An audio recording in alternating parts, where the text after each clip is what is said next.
안녕하세요. 만나서 반갑습니다.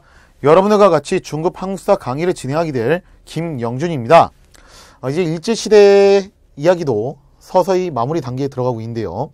우리가 이제 일제시대의 일본인의 식민지 지배 정책, 거기서 배워봤고, 그 다음에 독립운동을 크게 두 단계로 나눠서 봤어요. 하나는 3.1운동과 상해 임시정부, 그리고 하나는 무장 독립투쟁이었습니다. 굉장히 복잡한 내용들 많이 달았죠. 이제 오늘 배운 내용은 그렇게까지 복잡하진 않습니다. 여러분들이 굉장히 큰 고비를 하나는 넘긴 셈이에요. 자, 오늘은 일제시대의 사회 경제적 민족 운동과 관련해서 어떠한 일들이 있었는지 그 내용들을 함께 살펴보도록 할게요.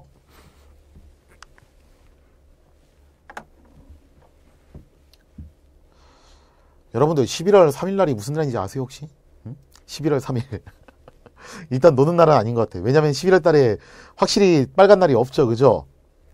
빨간 날이 절대로 생길 수가 없는 날이 바로 11월입니다. 11월에 노는 날이 없어요. 아무것도.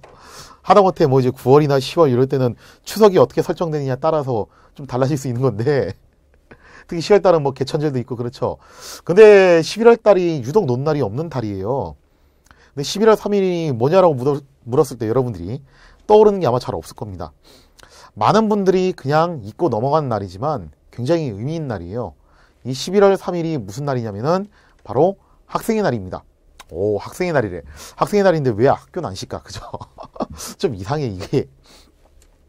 제가 다녔던 중학교가 11월 3일 날 쉬었어요. 근데 그게 학교에서 쉬는 게 아니라 개교기념일에서 쉬었습니다. 그래서 저는 처음에 11월 3일 날 학생의 날이고 쉬길래 개교기념일이랑 겹치긴 하지만 원래 쉬는 날이라고 생각했어요. 근데 알고 봤더니 고등학교 올라갔더니 아니더라고요. 그게 11월 3일 날이 안 쉬는 날이래요. 학생의 날인데도. 이상했어. 아니 학생의 날이면은 당연히 학생은 쉬는 거 아닌가? 왜 그 근로자의 날 때는 근로자들은 쉬죠, 그죠? 근데 이상하게 학생의 날에 학생이 안 쉬어. 이유가 있습니다. 학생의 날은요, 단순히 어린이날처럼 학생들을 위하는 날이라기보다는 학생들이 했던 일들을 기념한 날이라고 보는 것이 좀 더 정확합니다.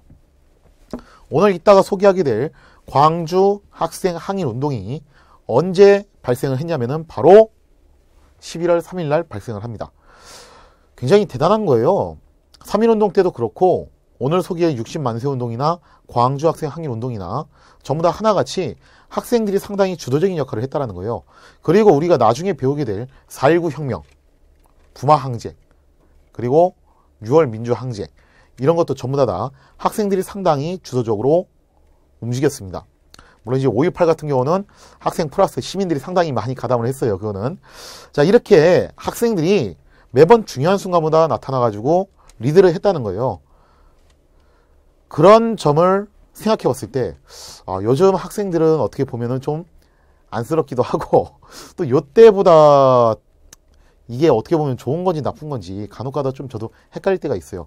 예전에 비해서 훨씬 더 지식도 많이 습득하고 공부도 많이 하게 되고 그런 환경이 마련된 건 분명 좋은 건데, 사회에 대한 관심이나 참여도, 그 다음에 거기에 대한 책임의식은 옛날보다는 조금 부족한 면이 없지 않아 있는 것 같아요. 물론 사회 시스템이 이렇게 만들어졌기 때문에 그런 것도 있습니다. 그래서 이거는 사실 지금 학생들의 잘못이라기보다는 지금 어른들의 잘못이라고 봐야겠죠. 자, 어쨌거나 일제강점기에도 학생들이 주도적으로 역할을 해가지고 굉장히 많은 일들을 하게 돼요. 그리고 11월 3일에는 광주 학생 항일 운동이 일어났는데, 이것을 기념하기 위해서 11월 3일을 학생의 날로 지정을 했습니다. 그러니까 놀라고 만든 날이 아니에요. 그때 학생들의 뜻을 기리기 위해서 만든 날입니다. 근데 하도 학생들이 이걸 잘 모르니까 오죽했으면은, 지금도 그러나 모르겠는데 저때 선생님들이 초코파이를 줬거든요, 그때. 그러면서 이제 초코파이 하나씩 주면서 무슨 날인지 설명을 해주는 그런 시간을 갖기도 했어요. 그래서 우리는 뭐 일명 이거를 초코파이 데이라고도 불렀습니다. 오죽하면은 그런 행동까지 했겠어요, 그죠? 그래서 옛날에 그 정신들이 조금씩 이제 퇴색하는 것 같아가지고 안쓰럽긴, 좀 이제 안타깝게 생각은 하지만, 우리가 그래도 이때 진짜 학생들이 어떤 감정으로 또 어떤 생각으로 이런 엄청난 일들을 주도를 했는지 한번 같이 알아보는 시간을 가졌으면 합니다. 자, 먼저 이제 학생운동 관련해가지고 크게 두 가지를 설명을 할 거예요. 하나는 60만세 운동이고 하나는 광주 학생 항일 운동입니다. 자, 60만세 운동. 일단 만세운동이죠. 그죠? 그러면은 3.1운동의 제2탄이라고 볼 수가 있겠어요. 3.1운동은 1919년에 일어났고 60만세운동은 언제 일어났냐면은 1926년 6월 11일에 일어났습니다. 참고로 6월 10일 날에 일어난 게 현대시대에도 하나 더 있어요. 그거하고 좀 헷갈리지 마세요. 그건 나중에 또 설명을 해드리겠지만. 자, 60만세 운동은 그 계기가 됐던 사건이 뭐였냐면요. 3.1운동이 어떤 게 계기가 됐었죠? 직접적으로 이제 빵 하고 터질 수밖에 없었던 그 도화선이 있었어요. 그게 바로 고종의 인산일이었죠. 물론 그 이전에도 무호독립선언, 기미독립선언, 무호독립선언, 28독립선언, 그리고 윌슨의 민족 자결주의 이런 것들이 착착착 쌓이면서 3월 1일 날에 고종의 인산일을 맞이해서 빵 터진 겁니다. 60만세 운동도 그 이전에 여러 가지 것들이 계속 쌓였어요. 일제가 문화 통치해준다고 뭐 이것저것 바꾼다고 했는데 막상 바꾼 거 보니까 결국 다 눈 가리고 아웅이었다는 거예요. 이게 말만 그렇게 그럴싸하게 뻔질나게 해줬지 뭐 실제로 달라진 게 뭐 있냐. 여기에 대한 불만이 차곡차곡 쌓이고 있었습니다. 그러다 이거를 빵 터트린 도화선이 있었는데 그 도화선이 뭐였냐면은 순종의 서거였습니다. 조선의 진짜 마지막 왕이었죠. 왕은 왕이었는데 이렇게 진짜 임팩트가 없는 마지막 왕은 참 드물어. 가만 생각해보면은. 자, 아무튼 간에 순종이 이제 세상을 떠나면서 그러면서 이제 그 분위기를 타고서 60만세 운동이 발생을 합니다. 그럼 그 사전 배경이 되는 사건들이 뭐가 있었냐면은 일단 일제 식민지 수탈 정책이 상당히 심했다는 거예요. 대표적인 게 뭐가 있었냐? 여러분들 뭐 기억하세요? 삼해증식계획, 그죠? 조선인들의 배를 부르게 만들어주겠다라고 그럴싸하게 발표를 했지만 실제로는 쌀을 갖다 일본으로 수탈을 하기 위한 목적이었다는 거죠. 자, 그러면서 여기에 대해서 불만이 상당히 많았고요. 또 식민지 교육 정책에 대한 반발. 그러니까 제2차 조선 교육령이 공포가 되면서 뭔가 이제 조선인의 학제도 4년에서 6년 늘려주고 필수 과목으로 조선어를 지정해주기도 하고 이런 유화책을 쓰긴 했지만 막상 학생들이 봤을 때 여전히 차별 대우가 있었다는 거예요. 그러면은 일제가 이런 걸 우리가 해주겠다라고 여러 가지 안건들을 얘기를 했는데 그 중에서 딱히 와닿는 게 별로 없었다는 겁니다. 그러면서 이런 불만들이 쌓이던 찰나에 순종이 세상을 떠났습니다. 고종은 그래도 나이가 좀 갈 때가 됐었어요. 근데 순종은 생각보다 젊은 나이에 세상을 떠났단 말이에요. 당연히 고종 독살설 못지않게 순종도 독살설이 엄청나게 퍼졌습니다. 또 고종하고 순종이 커피를 좋아했던 사람들이라 가지고 그 마시던 커피에다가 독약을 탄 거 아니냐 이런 설들도 굉장히 파다하게 돌았다는 거죠. 자, 그래서 민족 지도자들이 특히 종교계를 중심으로 이 순종의 서거를 계기로 거적적인 시위를 준비를 했습니다. 자, 그래서 여기에 주도 세력이 누구냐? 일단 중요한 게 학생이라는 거예요. 3.1운동 때 학생들의 저력을 이미 보여줬습니다. 민족 대표가 다 잡혀간 상황에서 3.1운동을 결국에는 누가 주도해서 이걸 치러냈냐면은 학생들이 주도해서 치렀다는 거예요. 유관순이 가장 대표적이지 않습니까? 그 중에서, 그죠? 자, 그 다음에 종교 지도자들 중에서도 천도교, 이쪽 세력과 그 다음에 여기서 또 등장하는 새로운 세력이 나와요. 그게 뭐냐면은 바로 사회주의 계열 세력입니다. 3.1운동 때는 우리가 거의 볼 수 없었던 사회주의 계열 세력이 본격적으로 나타나기 시작합니다. 여러분들 기억해두세요. 1920년대 이후부터 사회주의 계열 세력이 독립운동에 굉장히 막강한 영향을 미쳐요. 제가 예전에 언급한 적이 있어요. 러시아 혁명이 일어난 다음에 소비에트 사회주의 공화국 연방, 즉 소련이 탄생을 하죠.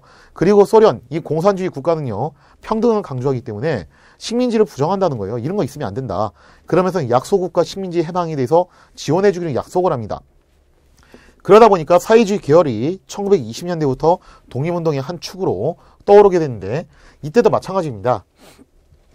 학생과 종교 지도자, 이쪽은 3.1운동 때와 똑같아요. 근데 여기에 누가 또 가세를 하냐면은 사회주의 계열이 여기에 가세를 하면서 거적적으로 연합을 추구를 합니다. 그런데 일제가 바보가 아니에요, 사실. 그죠? 아니, 생각을 해보세요. 이게 학습 효과가 있을 거 아니야, 자기들도. 3.1운동 때 고종이 인산일이었어요, 그때가. 고종이 죽었을 때 뭔가 엄청나게 터졌다? 그럼 이번에 순종이 세상을 떠났는데 순종의 서거일에도 분명히 뭔가 엄청나게 일어날 것이다. 아마 모르긴 해도 3.1운동 비슷한 제2탄이 뭔가 터지지 않을까? 일제도 그 정도 눈치를 챈다는 겁니다. 그러면서 사전에 아주 이잡듯이 뒤져가면서 찾아내는 거예요. 특히 이때 일제가 활용했던 가장 대표적인 악법이 뭐였냐면은 치안유지법 이런 거죠. 그죠? 혹시라도 불량한 행동을 할 것 같은 사람들을 사전에 찾아내가지고 체포를 해서 조사를 하는 겁니다. 이게 치안유지법이에요. 내가 뭐 딱히 나쁜 짓을 한 것도 아닌데, 범법을 저지른 것도 아닌데, 그럴 것 같아. 그럼 일단 잡고 보는 거예요. 이런 방식으로 독립운동가들은 엄청나게 탄압을 했다는 거예요. 그 왜 소위 이제 일제시대 드라마 보면은 불량선인이라고 하잖아요. 그죠? 불량한 행동을 하는 그런 조선인들. 이걸 지칭하는 말이 불량선인이란 말이에요. 그런 사람들을 일본 순사들이 그냥 사전에 다 체크를 해서 잡아넣는 겁니다. 그러다 보니까 계획이 결국 사전에 발각이 되고 이번에도 지도층이 한 방에 다 잡힙니다. 그러니까 3.1운동도 그렇고 60만세 운동도 그렇고 둘 다 막상 그 대표자들, 그 지도자들이 한 게 그렇게 많지 않아요. 지도자들이 전부 잡혀가면서 이번에도 누가 주도를 하게 되냐면은 학생이 주도를 해서 만세시위운동이 진행이 된다는 거예요. 자, 그래서 일제가 치안유지법을 적용해서 결국 만세시위운동을 탄압을 하게 되고 학생이 주도를 해서 치르기는 하지만 옛날에 3.1운동 때만큼의 파워는 나오지 못합니다. 일제가 워낙에 경기를 삼아오기 때문에 그 정도의 위험은 보여주지 못하고 일단 우리가 이런 거 한번 했다라는 것을 보여주는 걸로 그렇게 끝났다는 거예요. 자, 그러면서 이 60만세 운동을 통해서 다시 한번 확인을 시켜준 거예요. 학생들이 민족운동의 주도적인 역할을 할 수 있다. 자, 그러면서 그 역할을 할 수 있다는 것을 자각하는 사건이 되었고요. 또 그 다음에 이걸 계기로 어떤 길을 하냐면 이게 굉장히 중요한 거예요. 여러분들 이거 시험에 굉장히 많이 나오는 말이니까 기억해 두셔야 돼요. 민족유일당 운동의 계기를 마련합니다. 자, 민족유일당 운동은 제가 지난 시간에 잠깐 좀 언급은 드렸어요. 좌파 우파가 힘을 합친다고 그랬죠. 그러니까 좌파 우파가 사실 사이가 굉장히 안 좋았어요. 이때 크게 사이가 안 좋았던 세력이 어디냐면은 서북계열하고 기호계열이 굉장히 사이가 안 좋았습니다. 기호라고 하는 것은 조선시대 파트에서 얘기했었죠. 경기하고 충청도 일대를 말해요. 여기가 한 세트고 서북지역은 평안도 황해도가 한 세트예요. 그래서 같은 독립운동가예요. 근데 기호계열하고 서북계열하고는 말도 안 해, 서로. 밥 먹을 때도 등 딱 돌리고서 서로 뒤돌아보고 밥 먹어요. 독립운동가들끼리도 이렇게 서로 감정이 심했다는 거예요. 그리고 좌파 우파 사이도 사이가 굉장히 안 좋았습니다. 신령 양성파, 그 다음에 부장투쟁파 사이 엄청 안 좋았어요. 이렇게 서로 사이가 굉장히 많이 안 좋았었는데 여기서 가만 보면은 주로 민족주의 계열의 우파 세력인 천도교하고 그 다음에 사회주의 계열이 연합을 했다는 거예요. 어떻게 보면 좌우가 연합을 했던 최초의 사례거든요. 물론 이거는 제대로 뭐 해보지도 못하고 다 잡혀갔으니까 성공한 사례는 아니었습니다. 그러나 이걸 계기로 좌파와 우파가 어떻게 할 수 있다. 하나로 힘을 합칠 수 있다는 것을 보여준 결정적인 사건이었다는 거예요. 자, 그래서 60만세 운동의 결과 민족유일당 운동이 전개되었다. 이 사실을 여러분들이 머릿속에 꼭 입력을 해주시기 바랍니다.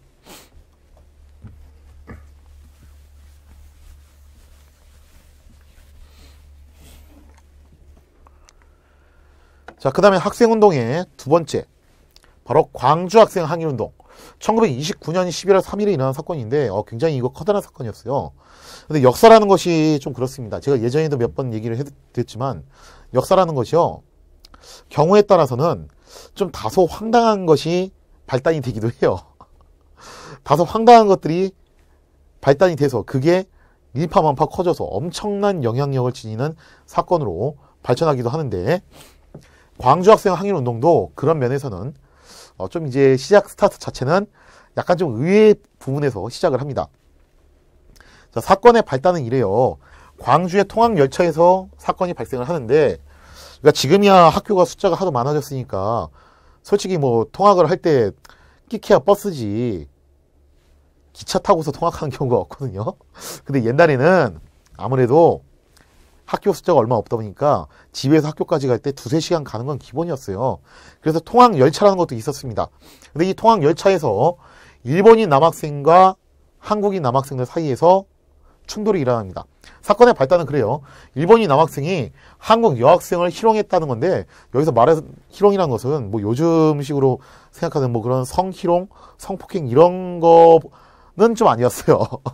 그러니까 아직은 사람들이 좀 순수했던 시대야. 맨날 그냥 뭐 한 놀이가 그냥 나 잡아봐라 하면서 이렇게 좀 유치하게 놀던 시대라 가지고 우리가 생각하는 그런 성희롱까지는 아니었고 그냥 학생들 사이에서 흔히 있었던 장난 중 하나였어요. 왜 옛날에 그 여학생들 보면은 머리를 갖다 뒤로 이렇게 따고 다니죠. 그죠? 댕기머리. 그리고 남학생들은 그 댕기머리를 보면은 어떻게 하고 싶습니까? 꼭 그거를 잡아당기고 싶다는 거예요. 이거는 남학생들의 공통 분모야. 가만 보면은 저도 여동생이 있거든요. 어릴 적에 제 여동생 머리끄댕이 참 많이 잡아당겼어요. 제가 생각해보면은. 그러니까 당시 일본인 남학생들도 아마 이제 일반적인 그런 청소년기에 겪는 그런 장난기가 발동을 해가지고 했었을 수도 있습니다. 아니면은 상대방이 조선이라는 걸 알고서 무시하는 감정에 했을 수도 있어요. 자, 근데 어쨌든 간에 여학생들의 댕기머리를 잡고서 잡아당기고 딸랑딸랑거리면서 장난을 친 거예요. 근데 그 여학생 중에서 박규옥이라는 여학생이 있었는데 하필이면 그 박규옥이라는 여학생의 사촌동생이, 친동생은 아니었고 사촌동생인 박준채라는 사람이 같이 타고 있었어요. 당연히 자기 사촌 누나가 저렇게 지금 당하고 있으니까 기분이 어떻겠습니까? 화가 났겠죠? 근데 그 박준채라는 학생이 그 자리에서 일본인 남학생들을 때리거나 막 덤벼든 게 아니라 일단 조금은 이성적으로 생각을 했어요. 지금 달리는 열차 안에서 이렇게 가서 이제 뭐라고 하는 거는 조금 그러니까 일단 열차가 멈추고 난 다음에 기차역 밖으로 나와가지고 거기서 따지고 들자라고 하고서 일단 열차가 멈출 때까지 기다렸습니다. 열차가 멈춘 다음에 그 박준채 학생이 아까 그 일본인 남학생한테 가가지고 얘기했겠죠. 야, 니들 나 좀 보자. 따라 나와. 그리고 나서 무슨 뭐 야인시대에 나오는 그런 배경처럼 나와서 서로 딱 마주보고 대립이 하는 겁니다. 야, 니들 말이야. 우리 사촌 누나인데 사촌 누나 머리끄댕이 가지고 뭐 하는 짓이야. 빨랑 사과 안 해? 이렇게 나왔겠죠. 사실 여기서 일본인 남학생들이 그냥 사과했으면은 넘어갔을 수 있는 문제예요. 아마 그냥 이걸로 끝났을 겁니다. 근데 보통 학생들은 그래요.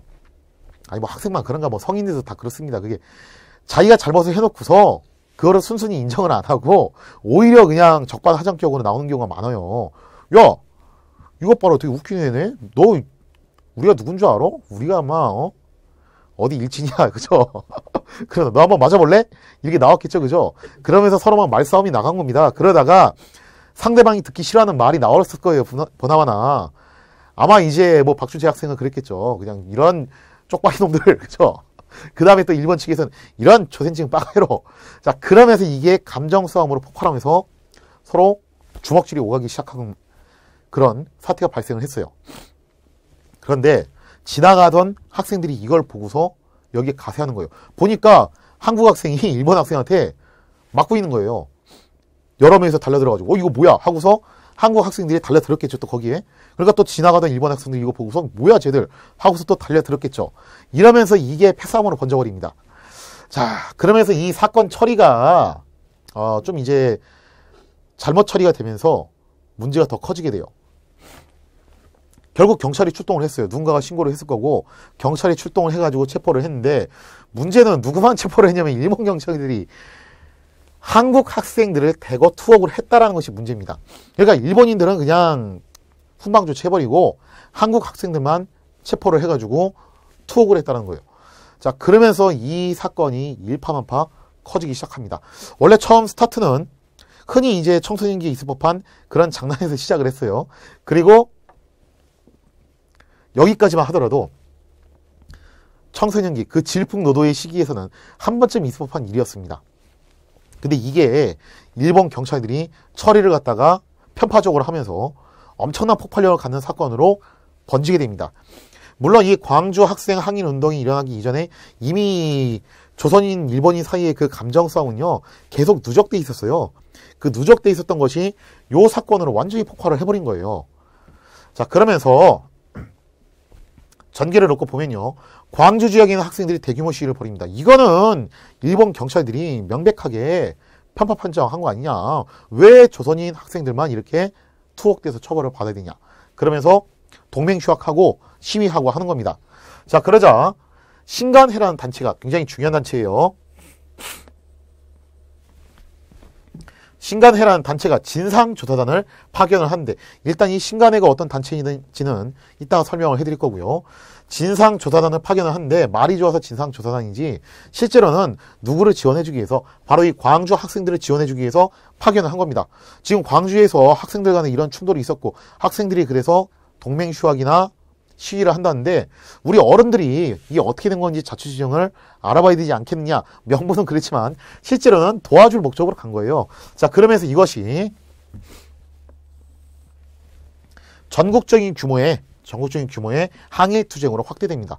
3.1운동 이후에 두 번째예요. 그러니까 60만 세 운동은 사실은 좀 이거는 반쯤 불발난 거예요. 그래서 그렇게 성대하게 커지지 못했습니다. 3.1운동 이후에 이렇게 전국적으로 파급력을 가졌던 사건은 바로 광주 학생 항일운동이에요. 그렇기 때문에 바로 이거를 기념하기 위해서 11월 3일을 학생의 날로 지정을 하게 된 거죠. 자, 이렇게 해서 3.1운동 이후에 전개된 우리 민족 최대의 민족운동으로 발전하게 되고요. 다시 한번 학생들이 민족운동의 중심에 서 있구나라는 것을 확인시켜준 그런 사건이었습니다.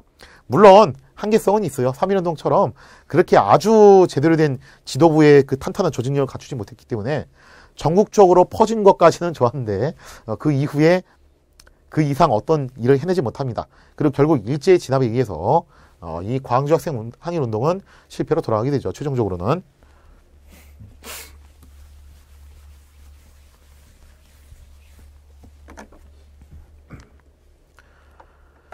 자, 그 다음에 이제 두 번째 파트로 설명을 드릴 것은 사회운동이에요. 그러니까 제가 아까 설명드렸죠. 1920년대 이후에는 러시아 혁명 이후에 공산주의가 세계적으로 굉장히 유행을 했었다는 것이 포인트입니다. 자, 그래서 요 사회운동이 엄청나게 활성화돼요. 왜 그러냐? 일단 사회운동이 활성화하게 된 배경은 크게 두 갈래로 볼 수 있어요. 하나는 3.1운동을 겪고 난 다음에 민중들이 자각의식을 가졌어요. 근데 그것만으로는 부족해요. 여기에 사상적인 기반을 해줄 수 있는 뭔가 제공해 줄 수 있는 사상이 필요한데 그게 뭐였냐면은 바로 사회주의 사상, 즉 공산주의 사상이 여기에 유입이 되었다는 겁니다. 조선 공산당이 창당되면서 우리나라에도 공산주의가 많이 퍼지게 되고 지식인들 가운데서 이 공산주의를 따르는 사람들이 꽤 많이 늘어났어요. 그러면서 이것이 노동자들 계층에도 계속 파급이 되는 거죠. 자, 그러면서 이 공산주의자들의 그 사고방식은 그거예요. 식민지냐 종주국이냐 그 다음에 뭐 백인이냐 황인이냐 어느 나라 사람이냐 이런 거 따지지 말고 우리의 공동의 적은 누구다? 노동자와 농민의 공동의 적은 바로 자본가다. 그죠? 자본가와 지주이기 때문에 그 자본가와 지주에 맞서 싸우기 위해서 우리는 어떻게 된다? 일치 단결해야 된다. 국경을 초월해서 단결해야 된다는 거예요. 그래서 이 구호가 엄청나게 유행을 합니다. 만국의 노동자여 단결하라. 한번 우리 노동자들이 단결을 하면은 꼼짝 못할 거다. 쟤들이 막상 우리가 일 안 하고 파업하면 자기들이 어떻게 할 거냐. 결국 자기들이 두 손 두 발 들 수밖에 없다. 그러니까 우리 만국의 노동자들이 국경을 초월해서 단결해야 된다. 요게 공산주의에서 내걸었던 가장 대표적인 트렌드였다는 거예요. 자, 그러면서 여기에 영향을 받아서 여러 가지 운동들이 진행이 되기도 하는데 하나하나 살펴볼게요. 물론 뭐 여기 있는 게 다 공산주의에 영향을 받았던 건 아니에요. 일단 이게 상당히 영향이 컸다라는 것을 기억해 두시고요. 자, 먼저 학생운동. 뭐 누차 강조하지만 학생운동은 꾸준히 진행이 됐는데 그 대표적인 단체가 뭐가 있었냐면은 성진회, 독서회 이름만 들어보면 딱 그냥 공부하기 위해서 만든 스터디 그룹 같아요. 겉으로는 그렇게 만들어 놓고 뒤로는 뭐라냐면 항일 운동을 하는 겁니다. 그래서 비밀 결사 활동을 하면서 특히 광주 학생 운동을 주도했던 단체로 성진회, 독서회 이런 단체들이 있었다. 기억을 해두시고요. 자, 그 다음에 여성운동도 이때 일어납니다. 왜 여성운동도 이때 일어나냐면은 공산주의는 일단 평등 중요시킨다고 그랬죠. 그죠? 그래서 공산주의자들이 뭘 강조하냐면은 양성평등을 상당히 강조를 해요. 그래서 여성의 인권이라든지 그 다음에 여성들의 사회적 지위를 올리는데 먼저 관심을 가졌던 것이 사실은 공산주의 쪽입니다. 그래서 그런 영향도 있고 또 이때 여자들도 근대시대 이후로 꾸준히 공부도 하고 신식 문물을 접하고 하면서 근대적인 여성들이 탄생하기 시작해요. 왜 이제 구한말에도 이런 게 있었지 않았어요? 그죠? 주로 양반집 부인들 이런 사람들이 모여가지고 통문을 발표하기도 하고 그러면서 나름의 그 학교를 갖다 만들려고 노력도 하고 그런 움직임이 이미 구한말 때부터 있었다라는 거예요. 자, 그러면서 1920년대 넘어가면서부터 이 여성들도 사회운동에 참여하기 시작합니다. 그러면서 조선여자교육회 그리고 조선여자 기독교 청년회 기독교도 또 여기에 영향을 미쳐요. 그리고 중요한 게 바로 근의회. 자, 근의회라는 단체를 만들어 가지고 여성의 인권을 갖다가 상승시키기 위한 그런 단체로 활동을 하게 되는데 근의회가 그것만 했던 것이 아니라 역시 항일운동을 지원을 합니다. 자, 그러면서 특히 근의회는 이따가 설명하게 될 그리고 좀 전에 설명했던 신간회의 자매 단체이기도 했어요. 자, 이들은 전국 순회 공연을 하면서 주로 이제 계몽 같은 거 하는 거예요. 여성들이요 더 이상 집안에서 집안일만 하지 마십시오. 물론 집안일 하는 것도 필요하지만 우리 여성들도 사회에 참여하고 배워야 되고 깨달음을 얻어야 됩니다. 자, 이런 식으로 순회 공연을 하기도 하고, 중요한 게 바로 이거예요. 또 호주제의 법제화를 반대했습니다. 그러니까 호주제, 집안에 이제 가장을 설정을 해가지고 관리를 하는 거죠. 그죠? 왜 이 호주제의 법제화에 반대했냐면은, 일제가 조선인들을 통치할 때 일단 말단 하부 조직까지 다 일일이 통치하기가 사실 쉽지 않잖아요. 그죠? 그게. 그래서 호주제라는 것을 활용을 하려고 그랬어요. 누구만 통제를 하면은 그 집안 전체를 통제할 수 있다. 바로 그 집안의 호주, 가장만 통제하면은 나머지는 다 통제할 수 있다. 자, 그러면서 굉장히 가부장적인 그런 제도라고 할 수 있는 호주제를 법제화시키려고 했습니다. 그래서 여기에 대해서 반대를 하게 되고요. 뭐 결국에는 호주제가 운영이 돼요. 그래서 상당히 오랫동안 운영이 됩니다. 그게 대한민국 건국된 다음에도 계속 이제 호주제가 운영이 되면서 우리가 이제 호적등본이라고 했었죠, 옛날에. 그러다가 이것이 노무현 정권 때 이거는 되게 일제시대 때 만들어진 잔재다. 그러면서 양성평등적인 현대의 가치에 맞지 않는다라고 하면서 호주제가 사라지고 이제는 가족관계 등록부라고 이름이 바뀌었습니다. 자, 어쨌거나 이게 일제시대의 산물이에요. 자, 그러면서 이런 것들을 반대하면서 여성의 인권을 신장시키기 위해서 노력했던 단체가 바로 근우회입니다. 그리고 자신들의 그 기관지로 근우라고 하는 그런 잡지를 내기도 했었다. 기억을 해두시기 바랍니다. 그 다음에 청년운동도 일어나게 되는데, 딱히 뭐 학생이라고 말하긴 좀 그렇고, 그죠? 보통 이제 한 20대쯤 되는 이런 청년들도 나름 모여가지고 조직을 만들어요. 그래서 이때 만들었던 조직이 뭐냐면 조선청년연합회. 이 조선청년연합회는 주로 계몽, 요런 쪽에 관련인 사람들이에요. 지식을 습득하고 사람들한테 이것을 가르치고 전파하고, 요런 쪽에 초점을 뒀던 것이 조선청년연합회고, 그 다음에 조선청년총동맹인데, 여러분들 일단 기억을 해두세요. 총동맹자가 들어가면은 사회주의적인 냄새가 상당히 나는 단체입니다. 마찬가지예요. 이건 사회주의 영향을 받아가지고 만든 청년들의 단체, 조선청년 총동맹이 있었다. 자, 그 다음에 어린이 운동도 일어나는데, 천도교. 일단 천도교가 원래 그 전신이 동학이잖아요. 그죠? 동학에서 내세웠던 중요한 사상이 뭐가 있습니까? 인내천, 사람은 곧 하늘이다. 사람은 하늘처럼 귀중하게 여기라고 했으니까 누구도 생각을 할까요? 어린이 인권도 생각을 하는 거예요. 이거 되게 대단한 겁니다. 사실 요즘에야 우리가 어린이 인권을 굉장히 강조하지만 그렇게 어린이 인권 얘기한 게 얼마 안 됐어요. 옛날에는 어린이는 어떻게 보면 진짜 하나의 완벽한 성인을, 그냥 하나의 완벽한 1인분 인간으로 잘 안 쳤습니다. 좀 말이 좀 표현이 이상한데, 어린이를 좀 무시하거나 그런 경향이 되게 컸어요. 또 그럴 수밖에 없었던 게, 요때까지만 하더라도 유아 사망률도 상당히 높았어요. 그러다 보니까 얘가 진짜 제대로 커가지고 어른이 될지 어떨지도 모르는데, 뭐 어린이 인권을 얼마나 생각하겠어요. 그죠? 근데 그러면 안 된다. 자, 그러면서 어린이 인권을 갖다 강조를 하는데, 아주 유명한 분이 나옵니다. 여러분들 다 할 거예요. 왜냐하면 어린이날이라는 것을 겪을 때마다 한 번씩 들어보는 이름, 소파 방정환 선생이죠.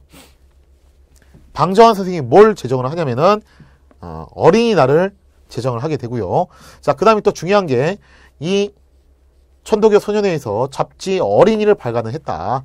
그래서 어린이에 대한 그 인권운동, 그 관심을 갖고서 주도를 했던 단체가 천도교 소년회다. 기억해 두시고요. 여기서 하나 더 여러분들이 조심하셔야 될 게 뭐냐면은, 최남선이 그 썼던 문집 중에서 소년이라는 게 있어요. 소년.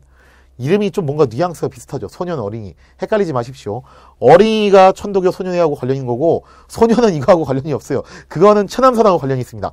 요게 가끔 함정 문제로 나와요. 여러분들 여기서 틀리지 마시고. 자, 그 다음에 또 중요한 사건. 이게 진짜 중요한 사건인데, 사회운동 중에서 가장 핵심적인 사건은 바로 형평운동이에요. 이거 좀 웃기는 거거든요, 이게. 왜 웃기는 거냐면은, 신분제도가 언제 없어졌습니까, 여러분들? 기억하셔야 돼요. 언제 없어졌어요? 1894년 갑오개혁을 통해서 신분제가 확실하게 철폐화됐죠. 그런데 신분제는 없어졌지만 신분차별은 상당히 남아있다는 거예요. 그 중에서도 천민 중에 천민, 노비보다도 더 못한 대우를 받았던 백정들은 여전히 차별을 받았다는 겁니다. 이거 웃기지 않아요? 이미 일제 식민지가 된 지 10년이 넘었어요. 지금 양반 그 상놈 이제 더 이상 그런 게 없어요. 다 그냥 조선인일 뿐이에요. 그리고 조선인들은 전부 누구의 지배를 받고 있냐면은 일본인의 지배를 받고 있다는 겁니다. 그러면 다 같이 지배를 받고 있는 그런 처지인데, 희한하게도 그 와중에 누구는 또 차별을 하냐면은 백정은 또 차별을 한다는 거예요. 어떻게 이럴 수가. 백정들이 당연히 화가 났겠죠. 그죠?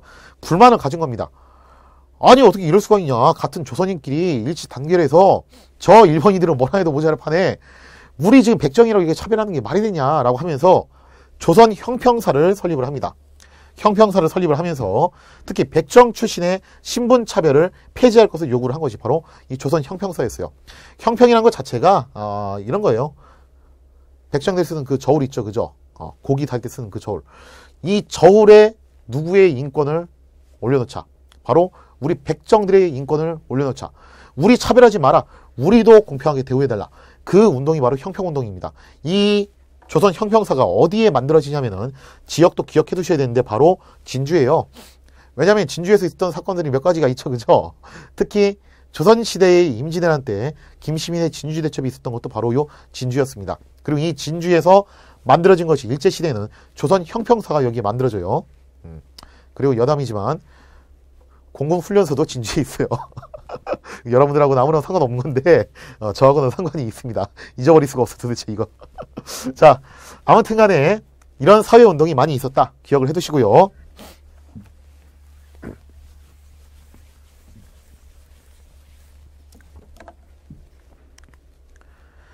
자, 그 다음에 쟁이라는 것이 발생을 합니다. 그러니까 이 1920년대에 사회주의가 굉장히 많은 영향을 미쳤다는 거예요. 그러면서 발생한 것이 뭐였냐면 바로 쟁이라는 것인데, 쟁이라는 것은 뭐 쉽게 말하면 파업하고 투쟁하는 거예요. 우리가 흔히 보는 그런 장면들이죠. 근데 이 시대까지만 해도 파업하고 투쟁하는 것이 굉장히 생소한 개념이었어요. 근데 이 파업과 투쟁은 주로 사회주의 계열에서 많은 영향을 받게 됩니다. 자, 일단 먼저 소작쟁이가 일어나요. 소작농들이 상당히 많았죠. 왜? 토지 조사령이 공포된 다음에 굉장히 많은 조선인들이 토지를 빼앗겼고 이들이 계약제 소작농으로 전락해서 들어갔다는 거예요. 경작권도 부정당했다고 그랬죠. 자, 그러면서 굉장히 힘든 생활들이 연속적으로 일어나게 됩니다. 특히 1920년대는 산미 증식계획 한답시고 뭐 관계시설 확충하고 비료 개량하고 품종 개량하고 했는데 그것까지는 좋은데 그 비용을 누구한테 떠넘겼다. 소작농한테 떠넘겼다. 그럼 얼마나 먹고 살기 힘듭니까? 그죠? 가뜩이나 먹고 살 것도 없는데 땅까지 뺏긴 것도 이제 화가 나 죽겠는데 거기다가 이런 비용까지 부담을 하라니. 그나마 이렇게 해가지고 쌀이 증산되면 그걸 또 일본에서 가져간다는 거예요. 도저히 이렇게 못 살겠다. 도저히 이렇게 못 살겠다 하면서 토지조사 사업과 삼위증식 계획으로 소작농이 증가하게 되고 특히 이들이 더 이상은 이렇게 못 살겠다라고 하면서 일단 포인트는 이겁니다. 합법적 생존권 투쟁을 목적으로 시작했던 것이 소작쟁이입니다. 그러니까 처음부터 불법적으로 뭔가를 하려고 했던 건 아니에요. 처음에는 그냥 이 사람들 소시민들이에요, 사실. 그러면서 자기들의 생존을 위해서 합법적인 테두리 내에서 뭔가 저항을 해보려고 그런 움직임을 보였다는 거예요. 그래서 이제 주로 요구하는 게 뭐냐면은 소작료 좀 깎아달라. 그리고 지주들이 지나치게 횡포 부리는 것 좀 막아달라. 이런 겁니다. 그래서 하다 안 되면은 결국 쟁이로 넘어가게 되는데 가장 대표적인 것이 뭐였냐면은 목포 암태도에 있는 소작쟁이였습니다. 이게 가장 대표적인 거예요. 자, 여러분들이 이 목포라는 지명을 좀 잘 기억을 해두세요. 일단 목포 앞에는 섬이 굉장히 많아요. 이런저런 섬들이 많고 거기에서 이 소작농들이 쟁이를 벌이는 경우가 굉장히 많았습니다.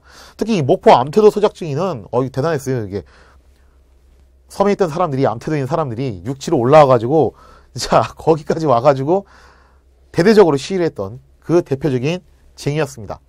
참고로 목포의 그 섬들 중에서 하이도라는 섬이 있어요. 그 하이도에서 태어난 아주 유명한 분이 있습니다. 그게 누구냐면은 나중에 이제 대한민국의 대통령이 되셨던 김대중 대통령. 김대중 대통령이 바로 목포 하이도 출신이에요. 그러면 김대중 대통령이 왜 그런 색깔의 대통령이 된지도 대충 딱 짐작이 오죠. 그죠? 어릴 적부터 이런 광경을 보고 자란 거예요. 착취당하고 쥐어짜이는 구조, 그리고 여기에 저항했던 농민들과 노동자들, 그런 것들을 어린 시절부터 젊은 시절부터 계속 보고 자라는 분이에요. 그러다 보니까 좀 저항적인 성격의 그런 대통령이 될 수밖에 없었겠죠, 이 사람이. 자, 그 다음에 나중에 이 소작쟁이가 조선농민총동맹으로 결국 발전을 했다. 자, 그 다음에 이제 소작쟁이 못지않게 많이 일어났던 게 뭐였냐면 노동쟁이라는 겁니다. 노동쟁이란 무엇이냐? 소작쟁이는 소작농들이 하는 거라면은 노동쟁이는 주로 이제 공장이라든지 이런 근로자들이 그런 곳에 일하는 근로자들이 주도해가지고 일어난 쟁의 활동이에요. 일단 관련된 단체로는 조선노동공제회가 있었고 조선노동총동맹 이런 것들이 있었습니다. 가만 보면은 총동맹자 들어가는 게 20년대 후반입니다. 그리고 총동맹자 들어가는 것은 대체로 뭐하고 관련이 있다? 사회주의하고 관련이 있다. 그러니까 사회주의가 굉장히 적지 않은 영향을 미친 거죠. 이 노동쟁의에서 가장 대표적인 사례가 무엇이냐? 자, 소작쟁의에서는 목포 암태도 소작쟁이라면은 노동쟁의는 원산 노동자 총파업이 가장 대표적입니다. 자, 원산 여러분들 기억해 두셔야 돼요. 원산이 뭘로 유명하냐면은 일단 첫째로는 우리나라 개항장이 있죠. 그죠? 처음에 강화도 지역 체결한 다음에 세 군데 개항이 있어요. 인천, 부산, 원산. 그죠? 거기서 원산이 한번 나와요.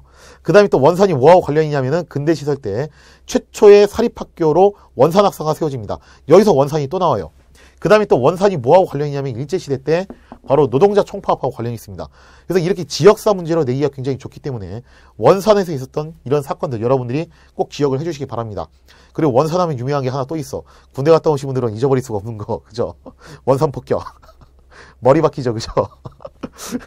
그 원산도 요거하고 관련이 있습니다. 한국전쟁 때 미국이 여기다가 폭격을 엄청나게 때렸어요. 그래서 이제 그거에 빗대가지고 나온 기합이죠. 그게.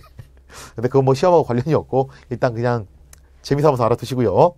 자, 원산 노동자 총파업이라는 것이 일어나게 되는데 노동자들도 못 살겠다 이거예요. 임금 인상 해달라. 그리고 좀 횡포 좀 막아달라. 그러면서 이제 총파업이 일어나는데 재밌는 사건이 바로 이겁니다. 국제적 연대가 일어나기 시작한다는 거예요. 공산주의가 이제 세계 곳곳에 퍼지기 시작하면서 국제적 연대가 일어나기 시작하는데 아까 설명드렸죠. 만국의 노동자의 단결하라. 진짜 놀라운 사건이 뭐였냐면은 이 원산 노동자 총파업을 지원해줬던 사람들 가운데서 누구도 있냐면은 일본인 노동자도 있습니다. 여기에. 그러니까 이게 공산주의가 무서운 게 여기 있습니다. 일제가 치안유지법으로 특히 공산주의자를 탄압하려고 했던 이유가 바로 여기 있는 거예요. 국경을 초월한다는 거예요. 얘들은. 독립운동가들은 철저하게 조선을 위해서만 일을 한다면은 공산주의자들은 그게 아니라는 겁니다. 국경을 초월해서 어디서 무슨 짓을 벌일지 모르기 때문에 일제가 신경을 곤두세우고 찾아내려고 했던 것이 바로 공산주의자입니다. 진짜 놀라운 사건이죠.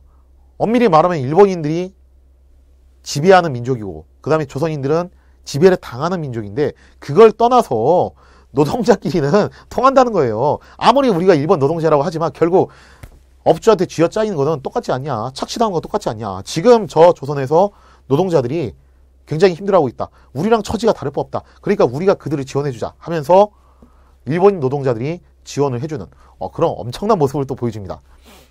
자, 그러면서 이들이 이제 임금 인상을 요구하고 또 이제 이런 파업 활동을 하면서 여러 가지 이제 자신의 요구사항들을 제시를 하는 거죠. 참고로 원산 노동자 총파업에 관련된 단체가 또 하나가 더 있어요. 그게 뭐냐면 신간회. 지금 신간회가 자꾸 나오고 있죠. 뭔가 되게 중요한 단체일 거라는 거 여러분들이 좀 감을 잡으셔야 돼요. 자, 신간회는 이따가 다시 설명을 하고요. 자, 그러나 이 쟁의가 30년대 가면 변화를 맞이합니다. 왜? 일제가 이때 가면 탄압을 되게 혹독하게 해요. 분위기가 바뀌었죠. 20년대는 문화통치예요. 그래서 이런 운동들이 좀 많이 일어났는데 30년대는 민족 말살통치입니다. 더 이상 이제 봐주는 거 없어요. 그러면서 일제가 더 혹독하게 탄압을 하자. 이제는 사람들이 악해 바칩니다. 아니 그럼 우리더러 죽으란 얘기냐. 더 이상 못 참겠다. 옛날에는 합법적인 테두리 내에서 웬만하면 해보려고 했는데 안 되겠다라고 하면서 이제는 비합법적인 반일 혁명 조직으로 결성이 되면서 이제 지하 조직화되는 그런 모습을 보여주게 됩니다.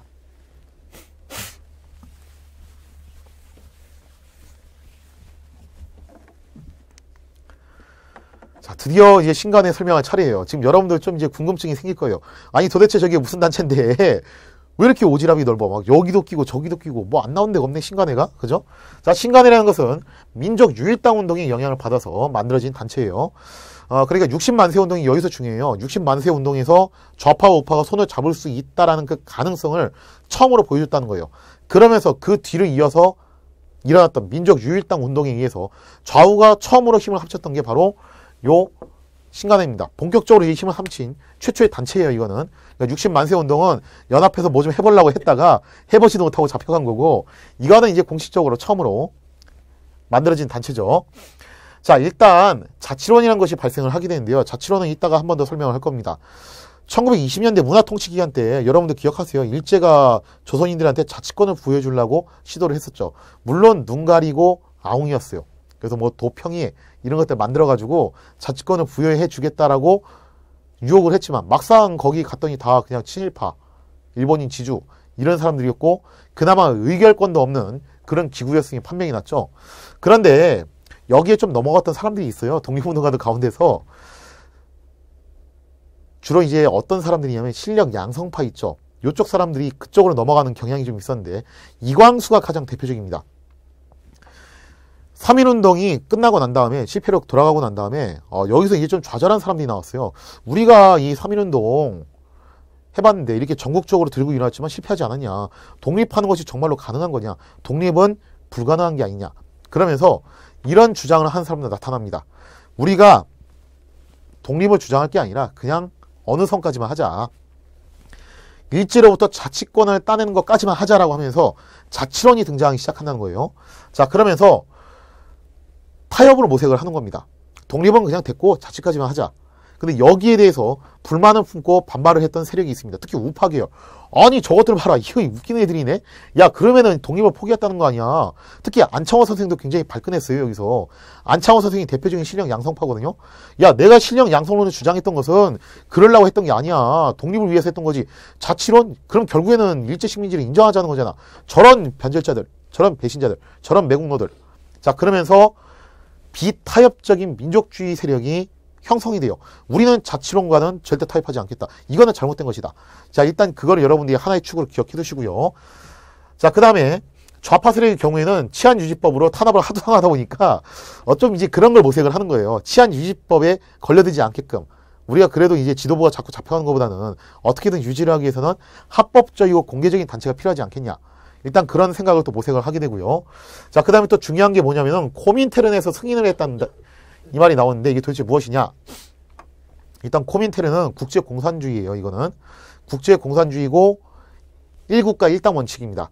각 국가별로 공산당을 하나씩 만들어서 전 세계를 공산화시키자. 그 목표로 만들어진 것이 코민테른인데 이 코민테른에서 뭐를 승인해 주냐면은 식민지에 처해 있는 그 국가들은 민족의 해방을 위해서 좌파와 우파가 힘을 합칠 수도 있다는 것을 인정을 합니다.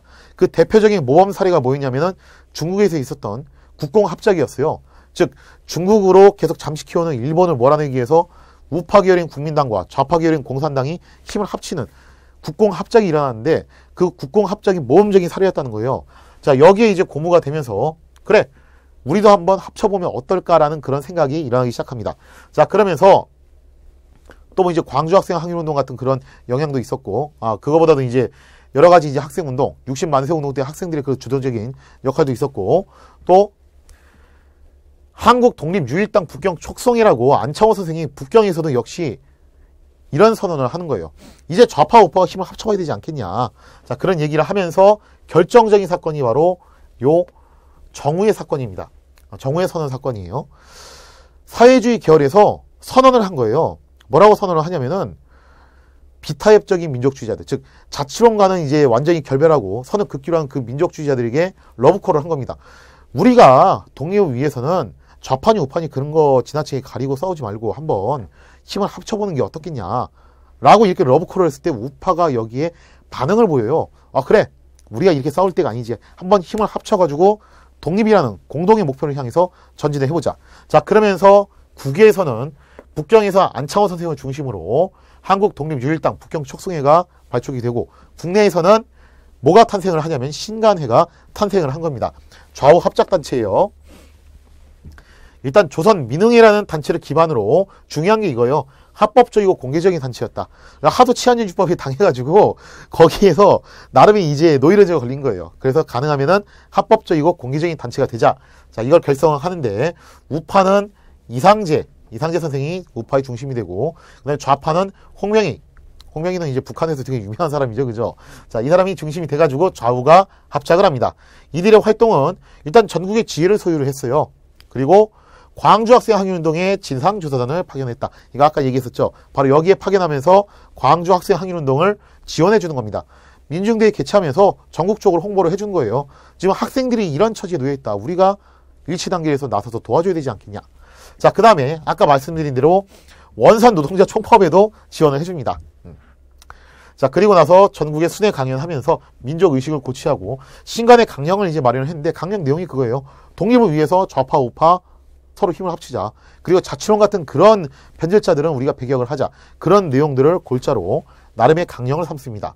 그런데 이 민족유일당 운동, 신간회가 결국에는 실패로 돌아가요. 왜 실패로 돌아가냐. 일단 일제가 가만 놔두겠어요. 그죠? 자꾸 탄압을 가하는 거죠. 치안유지법 쓰는 겁니다. 하여튼 이 치안유지법은 진짜 편리해. 귀에 걸면 귀걸이, 코에 걸면 코걸이. 하여튼 뭐 건덕지만 하나 걸리면은 무조건 다 그냥 잡아 넣는 거예요. 근데 누가 먼저 여기서 잡혀가냐면은 좌파 우파 중에서 좌파들이 먼저 잡혀가요. 그럴 수밖에 없어요. 생각해보세요. 원산 노동자 총파업 지원하고 전국에 순회 강연하고 이게 주로 누가 하는 거냐면은 좌파 세력들이 하는 거예요. 그러다 보니까 좌파 우파 중에서 주로 좌파들이 중점적으로 잡혀가게 되고 나중에 자동적으로 누구가 남냐면은 우파밖에 안 나와요. 그럼 이거 좌우 합작단체가 아니잖아 이렇게 되면은. 그죠? 그래서 좀 상황이 애매하게 됐다는 겁니다. 일단 국내적인 요소로는 이런 게 있었고 그 다음에 이게 진짜 원인이었는데 국제적 배경으로 코민테른이 지시를 내려요. 야, 사회주의 계열은 좌우 합작운동 하지 마라. 나와라. 라고 사회주의 계열의 이탈을 지시를 내리는데 왜 그러냐면은 중국에서 이게 일어난 게 우리나라에 영향을 미칩니다. 중국에서 국공합작이 일어났다고 했죠.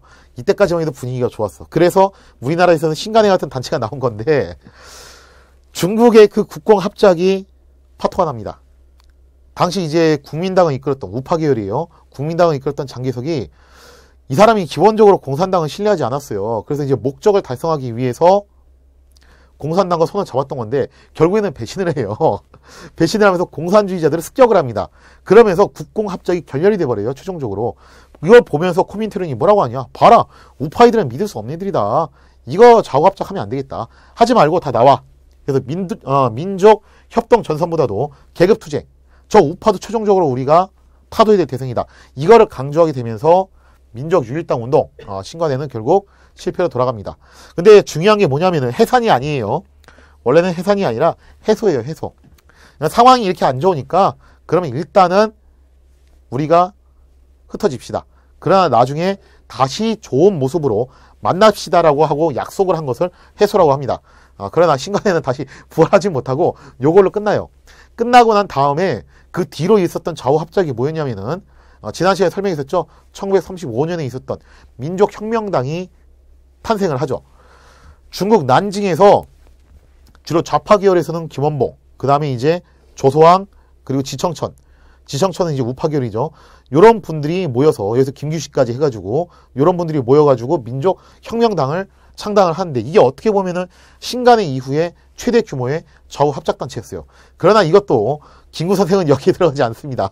나는 싫다. 노선이 다르기 때문에 김구 선생은 여기 들어가지 않고 한국 국민당을 따로 만들었다고 그랬어요. 그리고 김원봉의 의열단이 너무 주도권을 장악을 하니까 여기에 불만을 품고서 조소왕, 지천천 세력이 따로 빠져나가 버리죠. 그러면서 어떻게 보면 이제 두 번째 좌우 합작 운동이라고 할 수 있는 이 민족혁명당은 실패로 또 돌아갑니다. 그 이후에는 해방 이후에 두 번 있어요. 이거 다음 시간에 배우게 될 건데, 다다음 시간에 배우게 될 건데, 건국준비연회, 그리고 좌우 합작운동. 총 4번에 걸쳐서 커다랗게, 이런 이제 시도가 일어나지만, 최종적으로 실패로 돌아갑니다. 왜냐면 이게 단순히 좌파, 우파 이념 대립 뿐만 아니라, 거기에 노선 간의 갈등, 각 개인 간의 감정, 그리고 지역 갈등까지 포괄적으로 되게 복잡하게 연결되어 있어요. 그러면서 이런 것들이 잘 융화되지 못하고, 자꾸 깨지게 되는데 이게 최종적으로 남한과 북한으로 갈라지게 되는 그런 배경으로 작용을 했구나 라는 것을 여러분들이 미뤄 짐작할 수 있겠죠.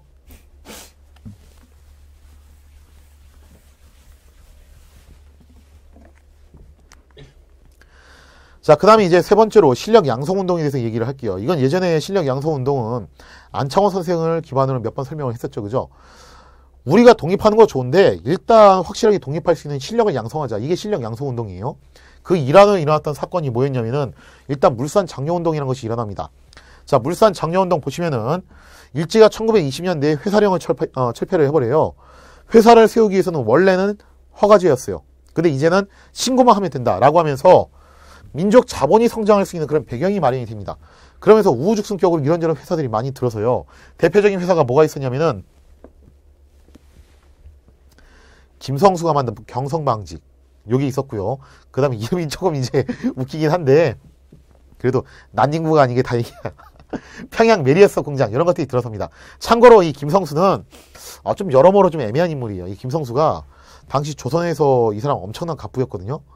충청도에서 전라도로 넘어갈 때 김성수의 소유한 땅을 밟지 않고선 넘어갈 수가 없다 할 정도로 그 정도로 갑부였습니다. 이 김성수가 갖고 있었던 게 뭐였냐면 이때 당시에 학교였던 이제 중앙학교라는 학교를 갖고 있었고 그 다음에 경성방직이라는 회사를 갖고 있었고 그리고 동아일보 사장이었어요. 이 사람이. 그러니까 진짜 그 재벌들의 꿈 아니에요? 학교, 회사, 언론 이 세 가지를 다 갖고 있었던 게 김성수였습니다.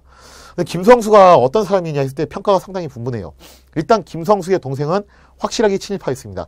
친일파 정도가 아니라 아주 악질적이었어요. 근데 형이었던 김성수는 친일파냐에 대해서 학자들의 의견이 좀 분분해요. 친일 활동도 했어요. 분명히. 김성수가 친일 활동도 했는데 또 한편으로는 대한민국 임시정부에다가 송금해가지고 자금도 마련해주고 일제에서 고급 정보 빼가지고 기밀도 알려주고 하면서 양다리를 걸쳤다는 거예요. 그런 좀 이제 묘한 행동을 했던 사람이 김성수입니다. 참고로 김성수가 해방 이후에 만든 학교가 있는데 그게 뭐냐면은 바로 고려대학교. 아마 고려대학교 나오신 분들 혹시 제 수업 듣고 계시면요 기억하시고 계세요. 이거 김성수가 만든 겁니다. 고려대학교 가보시면은 김성수 동상이 있어요. 거기에.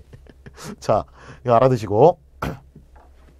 이러면서 이제 민족 자본이 발달을 하게 되는데 여기서 이제 문제가 생긴 것은 바로 이 관세 철폐예요. 그러니까 이 관세가 철폐되면서 일본의 상품들이 관세를 받지 않고 조선으로 넘어오게 됩니다. 그러면서 자유경쟁이 붙었다는 거예요. 조선의 회사에서 만든 물품과 일본이 회사에서 만든 물품이 자유경쟁이 붙었을 때 과연 이길 수 있냐 이겁니다. 여기서. 자, 이런 문제가 생기게 되는데 이 물산 장려운동의 목표는 뭐냐면은 민족기업을 지원하고 그리고 민족 경제의 자립성을 달성하자 이겁니다. 그러니까 일본 상품하고 경쟁을 했을 때 이게 이기기 힘들다는 거예요.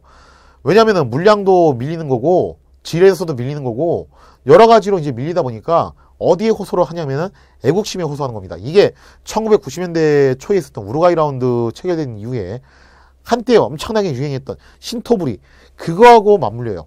굉장히 유사한 사건입니다. 그때도 애국심에 호소해가지고 물건을 팔라고 그랬거든요. 사실은 이건 좀 잘못된 상술인데 이때 당시에도 그런 논리가 나온 거예요.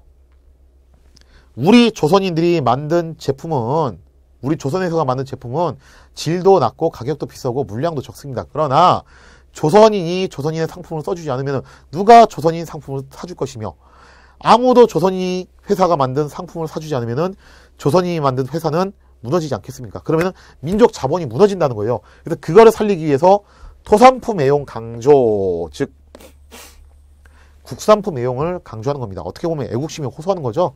자, 그러면서 근검 절약, 생활 개선, 금주와 단연운동 이런 것들을 병행하는 것인데 내 살림 내 것으로, 조선 사람 조선 것으로, 그리고 우리가 만든 거 우리가 쓰자 이런 것들이 이때 당시 구호였습니다.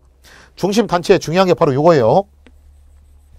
평양 물산 장려회 요게 중심 단체고 조만식 선생이 만들었죠. 참고로 조만식 선생 같은 경우는 해방 이후에 이제 북한에 있었던 진짜 극소수의 우파 정치인이었어요. 이분은.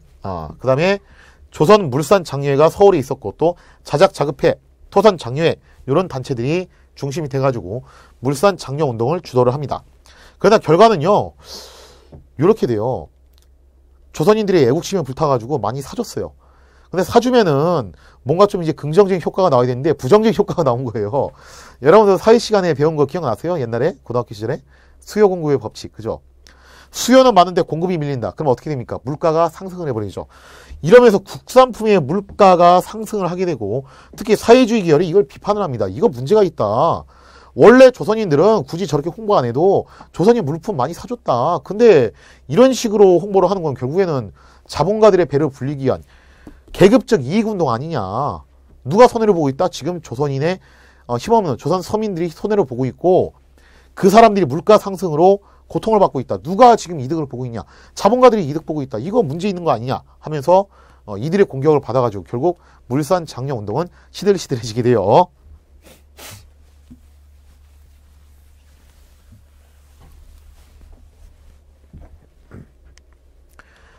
자, 그 다음에 밀립대학 설립 운동도 발생을 하게 되는데 배경은 일단 3.1운동이에요. 서민운동 당시 이제 사람들이 민중적 자강을 이제 하게 됐다고 그랬죠. 특히 학생들이 좀 많이 주도적인 역할을 하게 되고요. 또 두 번째로 2차 조선 교육령, 요게 발표가 되면서 조선인들이 고등교육을 받을 수 있는 길이 어쨌든 열렸습니다. 여전히 고등교육까지 가는 사람이 많지는 않았지만 길은 좀 열어놨다는 거예요. 자, 그러면서 여기서 교육열이 높아지기 시작해요. 원래 우리나라는 또 교육열이 되게 높았던 나라예요. 조선시대부터. 자, 그러면서 이제 우리도 어디를 가자, 대학을 가자. 그리고 대학을 갈 때 가더라도 우리 조선인이 만든 대학교를 한번 만들어서 거기에 가보자라는 그런 의식이 생깁니다. 자, 그러면서 자체적으로 대학교를 만들어 보려는 그런 움직임이 나오는데 조선민립대학 기성회가 조직이 돼요. 그러면서 대학 설립 모금 활동이 전개가 됩니다. 또 똑같은 얘기 하는 거예요. 금연, 금주. 하여튼 이 금연, 금주는 옛날에 국제보상운동부터 물산 장려운동, 그 다음에 민립대학 설립운동 계속 나옵니다. 이게. 자, 그러면서 이런 구호가 나와요. 한민족 1천만이 한 사람 이런 식만 모아도 대학교를 세울 수 있다. 물론 뭐 이때 인구가 1천만 명은 아니었는데 좀 돈을 낼 수 있는 사람 숫자를 계산했을 때 한 1천만 명으로 잡은 거죠. 자, 그러나 뭐 일제가 이거 가만두겠습니까? 당연히 방해를 하겠죠. 거기다가 홍수도 일어나고 가뭄도 일어나면서 그냥 사람들 그 주머니 사정이 안 좋아지는 거예요. 그러면서 이 모금 활동이 지지부진해지고 결국 일제가 선수를 칩니다. 조선인이 대학교에 다니는 건 됐는데 대학교를 소유하는 건 안 된다. 그러면서 뭐를 만들어주냐면은 경성제국대학을 설립을 합니다. 그래서 한국인의 불만을 무마하고 친일 관리를 양성할 목적으로 경성제국대학을 설립을 하였다. 그래서 이 민립대학 운동은 최종적으로 실패를 하게 되고 경성제국대학이 설립되는 것으로 마무리가 됩니다.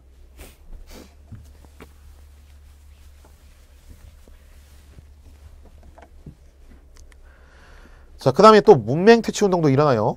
이것도 실력 양성운동의 일환인데 아니 뭐 독립하는 것도 좋은데 글자도 모르는 까막눈들이 이렇게 많은데 우리가 독립을 할 수 있겠냐. 일단 좀 한글 정도는 최소한 끼우치고 한자까지는 바르지도 않고 한글 정도는 최소한 끼우치고 해야 되지 않겠냐. 근데 문맹률이 한글인데도 불구하고 엄청나게 높았어요. 그래서 이 문맹퇴치운동이 이때부터 전개가 되는데 일제의 식민지 차별교육 그리고 문맹자의 증가, 민족 영역 약화 이런 걸 우려하면서 1920년대 야학운동을 중심으로 전개를 합니다. 자, 그러면서 조선일보의 문자보급운동 그리고 중요한 게 이거예요. 동아일보의 분하로드 운동 요게 굉장히 중요합니다. 소설 상록수의 배경이 되는 건데 분하로드라는 말이 무슨 말이냐면은 옛날에 제정 러시아 시절에 그러니까 공산화혁명이 일어나기 이전에 러시아 시절에 되게 유행했던 용어예요. 분하로드. 대중 속으로 들어가라. 지식인들이요. 니들끼리 커피숍에서 커피 마시면서 니들끼리 환담하지 말고 니들끼리 정보 공유하지 말고 대중 속으로 들어가서 좀 가르쳐라 하는 일종의 계몽운동이었어요. 그래서 그때 유행했던 분하로드라는 말을 차용을 해가지고 동아일보에서 분하로드 운동을 전개를 합니다. 배우자, 가르치자, 깨닫자 하면서 지식인들에게 대중들과 함께하면서 그들을 계몽시키고 특히 최소한 좀 한글은 좀 익힐 수 있게끔 문맹을 퇴치할 수 있게끔 그렇게 호소하는 그런 운동이 전개가 됩니다. 자, 그 다음에 또 중요한 게 조선어 학회 활동이 또 일어나죠. 요거는 이제 다음 시간에 좀 중점적으로 설명을 할게요. 조선어 강습소를 통해서 한글 보급에 또 노력을 했었다. 기억을 해두시기 바랍니다. 자, 대망의 자치론. 아까 잠깐 언급했던 거죠. 그죠? 여기서 이제 실력 양성 운동의 일환으로 좀 타협적인 사람들이 나와요. 일제에 대해서. 일단 실력 양성 운동은 이거예요. 선 실력 양성 후 독립이에요. 먼저 실력부터 키우고 그 다음에 독립을 하자. 안창호 선생이 가장 대표적이었어요. 근데 이게 변질이 됩니다. 옛날에 독립협회하고 똑같아요. 독립협회도 처음에는 민중 계몽, 자강운동, 자유민권 이런 거 이제 주장했잖아요. 그렇게 해서 우리가 힘을 키워가지고 강대국이 돼보자. 근데 그게 잘 안 되니까 결국 어떻게 합니까? 일진회나 대한협회처럼 친일단체로 변질되는 사람들이 나왔다는 거예요. 물론 여기에 타협하지 않았던 사람이 바로 또 안창호 선생이에요. 그러면서 신민회를 만들었죠. 그죠? 자, 그러면서 이 실력 양성 운동은 안창호 선생을 중심으로 계속 진행이 됐는데 이 실력 양성 운동의 단점이 뭐냐면은 도대체 어디까지가 실력 양성이라는 거예요. 그 기준점이 명확하지 않습니다. 어디까지 하면 실력 양성이에요? 한글 다 깨우치면은? 아니면 뭐 영어 정도까지 하면은? 아니면 한문으로 유창하게 글씨 쓸 줄 알면? 도대체 어디까지냐는 겁니다, 그게. 자, 그래서 이 실력 양성 운동을 주도했던 사람들이 어디에만 관심을 갖고, 실력 양성에만 관심을 갖고, 그 이상은 추구하지 못하는 그런 함정에 빠지는 경우가 상당히 많았어요. 자, 그 중에서 대표적인 사람이 누구냐면 바로 이광수예요. 이광수가 처음엔 독립운동가 노선이었어요. 실력 양성파였습니다. 근데 이광수가 어떤 얘기를 하냐면 이런 얘기를 합니다. 민족적 정규이라는 얘기를 하는데 흔히 뭐 이제 여기서부터 그 본색을 드러냈다는 얘기를 하죠. 이런 얘기 하는 거예요. 경륜. 그러니까 우리 민족은 실력이 안 된다. 보니까 실력이 안 되니까 독립까지는 바라지 말고 어디까지만 하자. 자치까지만 하자. 즉 일제치하의 현실을 인정하고 자치권 획득에만 국한을 해서 얘기하는 것이 바로 민족적 경륜이었습니다. 요 말 나왔을 때 당연히 이제 반발이 엄청났어요. 특히 우파 계열에서는 저 이광수 그렇게 안 봤는데 이거 안 되겠네. 저 누구야? 저 뭐한 놈이야? 자, 그러면서 비타협적인 민족주의가 등장을 하게 되죠. 그리고 이 비타협적인 민족주의가 뭐를 주도합니까? 결국에는 좌우 합작 운동을 주도하면서 신간회도 탄생시키고, 그 다음에 안창호 선생 같은 경우도 자치론과 이제 선을 그어버리면서 북경에서 촉성회를 갖다가 열기도 하고 그런 쪽으로 넘어가게 되는 거죠. 자, 그래서 이 비타협적 민족주의는 자치론을 기회주의로 규정했다. 이렇게 기억을 해두시기 바랍니다.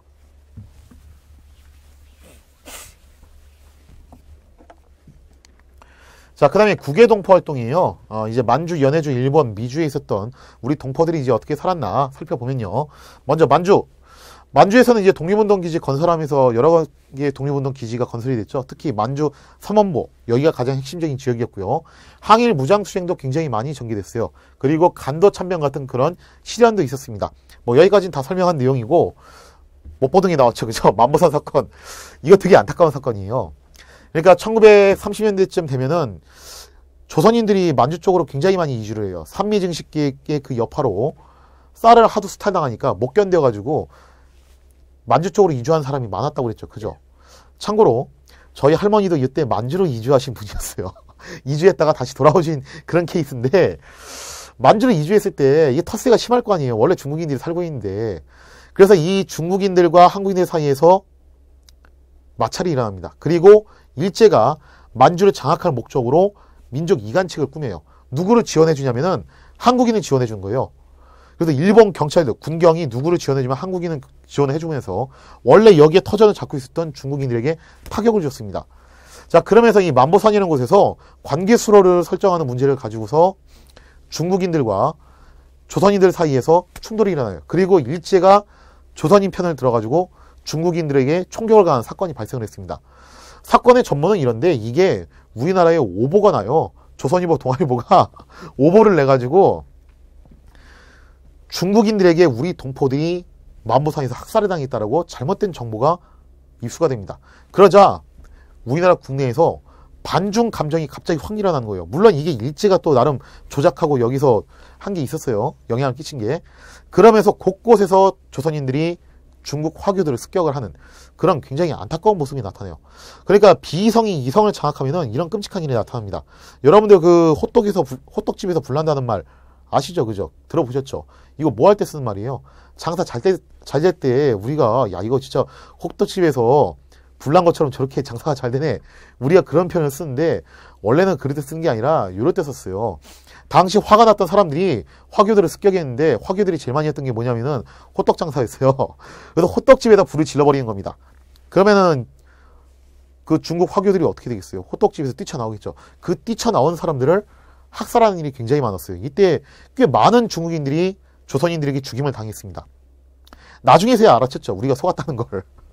그리고 조선일보, 동아일보도 나중에 알은 거예요. 자기들이 오보를 냈다는 걸. 그래서 나중에 가서 이제 정정 보도하고 또 이제 사과하고 그랬는데 이미 일본인들의 손에 한참 놀아난 다음이었어요. 그래서 이런 만보산 사건 같은 그런 비극적인 사건도 일어났고, 연해주 지역에서는 처음에 뭐 이제 신안촌도 형성이 되고 그 다음에 항일투쟁도 전개되고 했지만 자유시 참변, 뭐 이제 연해주에서도 이제 안쪽으로 쭉 들어가가지고 이제 소련 영토에 이제 들어가 있는 그런 곳이었죠. 여기서 독립군이 타격을 받았던 그런 참변도 일어났었고, 그 다음에 나중에 연해주 지역에 살던 조선인들이 스탈린의 정책에 의해서 강제로 중앙아시아, 즉 시베리아로 이주를 당합니다. 대표적으로 홍범도 장군도 이때 끌려갔다고 그랬어요. 자, 그러면서 요 강제 이주 당해서 여기에 살게 된 조선인들을 뭐라고 불렀다? 그거를 우리가 고려인이라고 부르게 되죠. 자, 그 다음에 일본에는 주로 유학생들이 많이 이주되기도 했었고, 특히 전쟁통에는 강제징용으로 끌려가게 됐어요. 그러다 여기서도 비극적인 사건이 하나 발생하는데 뭐냐면은 관동 대지진입니다. 일본에서 엄청나게 큰 지진이 발생했는데 이 지진이 일어나면서 사람들이 패닉 상태에 빠진 거예요. 특히 일본인들이. 그러면서 여기서도 비이성이 이성을 지배하는 상황이 발생을 합니다. 사람들이 멘탈 붕괴에 빠져가지고 유언비어가 유포됐어요. 조선인들이 우물에 독을 풀고 일본인의 집을 습격해가지고 재물을 약탈하고 사람들을 학살하고 있다. 그래서 이거를 막아야 된다고 하면서 자체적인 민병대 조직을 만들게 되는데 그게 자경단입니다. 이게 국가에서 만든 조직도 아니에요. 그리고 이 자경단이 눈에 불을 켜고 누구를 찾아다닌 거예요. 조선인들을 찾아다니면서 학살을 하는 겁니다. 그러면서 굉장히 많은 수의 조선인들이 여기서 학살을 당했어요. 심지어 같은 일본인도 죽었어요. 이때 야, 너 간장공장 공장장 한번 해봐봐. 근데 원래 좀 말을 좀 더듬거나 잘 못하는 사람이 어느래 그러면 잘 못하죠. 이거 조선인 아니야 하고서 엉뚱하게도 일본인이 또 죽는 경우도 있었어요. 이러면서 엄청나게 많은 사람들이 집단 학살을 당합니다. 이런 비극적인 사건이 또 여기서 발생을 하게 되고요. 자, 그 다음에 미주, 뭐 최초의 공식 이민이 일어났던 지역 하와이 기억해 두시고요. 예전에 설명드렸죠. 미주 지역에서도 항일 투쟁이 상당히 많이 전개가 됐었다. 특히 뭐 샌프란시스코라든지 하와이라든지 이런 지역에서 이런 항일 투쟁들이 전개가 됐었다. 기억을 해주시면 되겠습니다.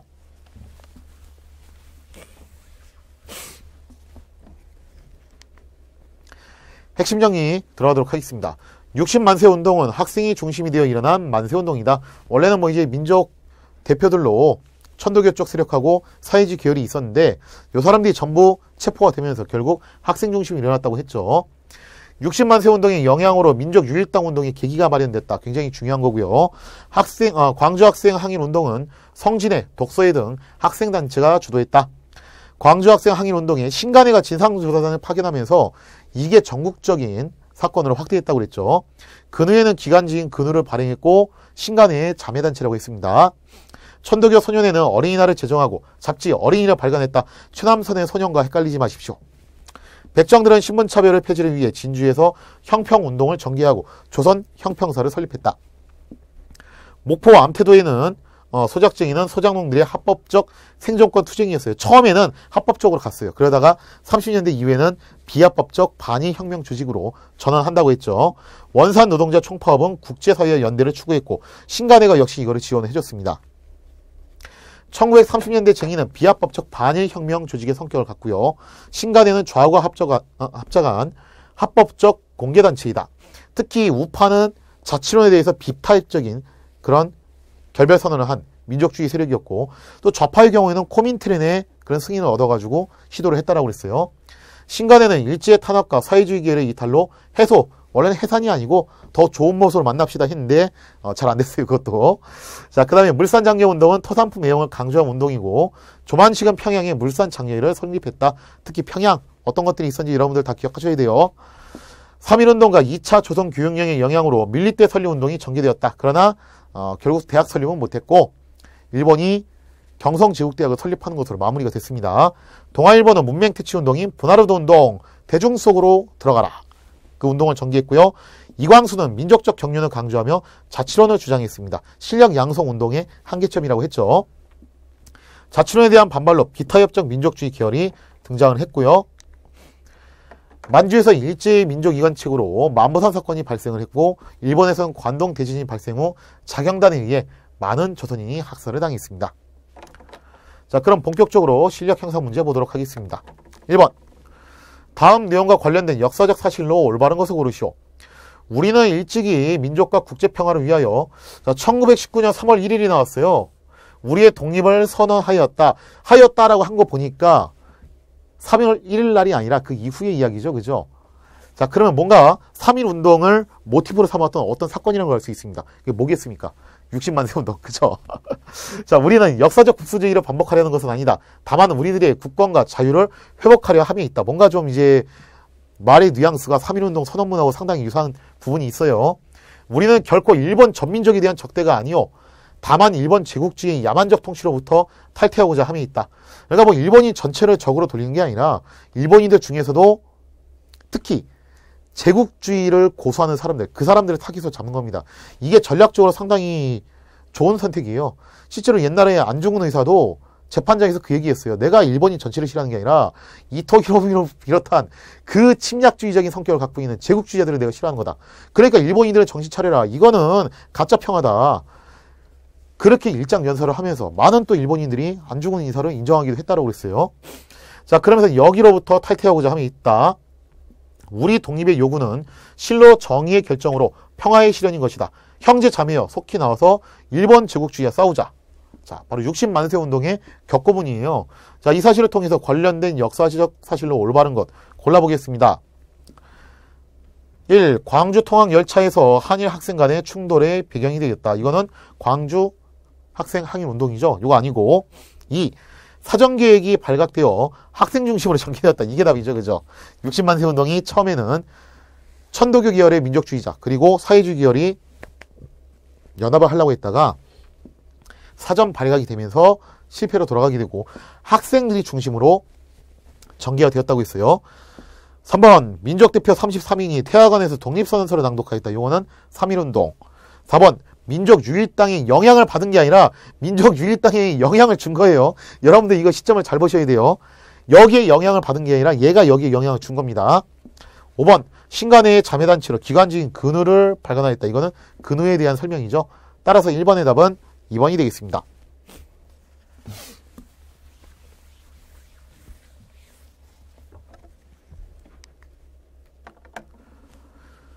2번 문제. 다음 지역에서 일어난 역사적 사건으로 올바른 것을 고르시오. 00년 추계 고적 답사 보고서. 우리가 이번에 방문한 지역은 임진왜란 때 일본군과 치열한 격전이 벌어지던 곳이에요. 이곳에 목사 김시민이 나왔죠. 경연한 항전 끝에 마침내 성을 일본군으로부터 사수한 데 성공했으나 전투 막바지에 적탄을 맞아 숨을 거두었다. 그 후 2차 침공에는 성이 함몰되어 10만에 달하는 군감이 전몰을 당하는 비극도 일어났다. 성 안에 촉성루가 나왔어요. 그죠? 요쯤 되면 이제 다 감을 잡으셨을 거예요. 당시 기생이었던 넌개도 나왔네요. 그죠? 적장을 끌어안고 남강에 투신했다는 일화가 전해진다. 여기 어디예요? 진주죠. 그죠? 진주와 관련된 거 한번 골라보겠습니다. 역사적 사실. 1번 백성들의 신분차별 폐지를 주장했다. 이거 뭡니까? 조선 형평사죠. 어디에 만들어졌어요? 진주에 만들어졌죠? 바로 나왔네요. 그죠? 2번 조만식이 평양에 물산장려회를 조직했다. 이건 평양이고. 3번 목포 암태도에서 소작쟁이가 발생했다. 요거는 목포고. 4번 원산에서 노동자 총파업이 발생했다. 요거는 원산이고. 5번 일제의 민족 이간책으로 만보산 사건이 발생했다. 요거는 만주죠. 따라서 2번의 답은 1번이 되겠습니다.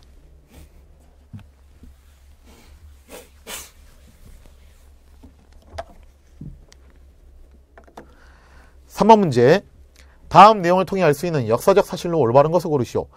우리에게 먹을 것이 없고 입을 것이 없고 의지하여 살 것이 없으면 우리의 생활은 파괴될 것이다. 우리가 우리의 손에 산업의 권리, 생활의 제일 조건을 장악하지 아니하면 우리는 도저히 우리의 생명, 인격, 사회의 발전을 기대하지 못할지니 우리는 이와 같은 견지에서 우리 조선 사람의 물산을 장려하기. 나왔어요. 우리 조선 사람의 물산을 장려하기 위하여 조선 사람은 조선 사람이 지은 것을 사쓰고 조선 사람은 단결하여 그 쓰는 물건을 스스로 제작하여 공급하기를 목적하노라. 조선 물산 장려의 취지서. 물산 장려 운동이죠. 그죠? 딱 보니까 나왔네요. 우리가 만든 거 우리가 쓰자. 조선 사람 조선 것으로. 토산품 애용 운동. 그죠? 보겠습니다. 1번. 어린이의 인권을 강조하여 어린이날을 제정하였다. 누굽니까? 천도교 소년회 방정환 선생이 한 거죠. 1번 아니고. 2번. 학생들이 성진회, 독서회 등을 조직했다. 이거는 광주 학생 항일운동과 관련이 있죠. 학생운동과 관련이 있으니까 이거 아니고. 3번. 대학 설립 모금활동을 전개했다. 이거는 밀립대학 설립운동과 관련이 있죠. 아니고. 4번. 동아일보의 분하르드 운동과 관련이 있다. 이거는 문맹퇴치 운동과 관련이 있습니다. 아니고. 5번. 나왔네요. 토산품 애용과 근검 절약, 생활 개선 등을 강조했다. 이게 물산 장려 운동과 관련이 있죠. 따라서 3번의 답은 5번이 되겠습니다.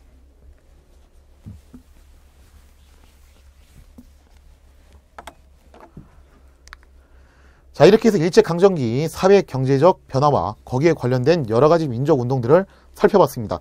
크게 보면은 학생운동, 사회운동, 그리고 실력 양성운동 이렇게 세 가지 파트가 될 수 있겠어요. 자, 다음 시간에는요, 이제 마지막으로 문화 파트죠. 그죠? 일제시대의 끝이 오고 있습니다. 민족문화 수호운동. 과연 이때 우리 문화는 어떤 식으로 발전을 했고 또 일제에게 어떻게 탄압을 받았으며 거기에 또 어떻게 저항을 했을까요? 그 이야기를 다음 시간에 다루도록 하겠습니다. 자, 이 시간 강의 마치도록 하겠습니다. 감사합니다.